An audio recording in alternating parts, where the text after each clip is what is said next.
Il-vot dwar il-mozzjoni tal-Ġustizzja u l-Intern li ilha pendenti quddiem il-Kumitat Parlamentari tax-Xogħol tal-Kamra minn Diċembru li għadda ser jittieħed fit-30 ta' Mejju li ġej. Il-kelliema laburisti għall-Ġustizzja u l-Intern Jose Herrera u Michael Falzon jgħidu l 5 xhur wara din il-mozzjoni żiedet fl-importanza.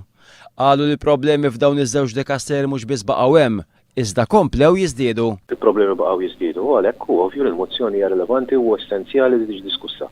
Nfakkar biss li suppost li l-mozzjoni niddiskutinija u kien hemm anke undertaking ta' Tonio Borġ aktar minn 4 xhur ilu. Il-kelliem ewlieni laburista tal-Ġustizzja Jose Herrera qal il-kriżi fil-Ġustizzja u l-Intern ilha tkaxkar mis-sajf li għadda.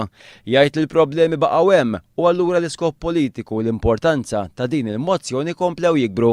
Il-Ministru partikolarment kien qed jimexxi biss meta tinħoloq xi kwistjoni taħraq. Pereżempju, kemm il-kwistjoni ta' dritt avukat, liġi li kienet għaddit snin ilu, u l-Ministru xorta waħda derlu ma kellux jiġiba fis-seħ. Mbagħad inqala u għadda l-liġi ta' malajr, però fil-frattemp krea kriżi kbira qorti. Din hija waħda mir-raġunijiet. Il-vot fuq din mozzjoni ser jittieħed fit-30 ta' Mejju li ġej għalkemm il-Gvern ried li d-diskussjoni ssir f'Ġunju.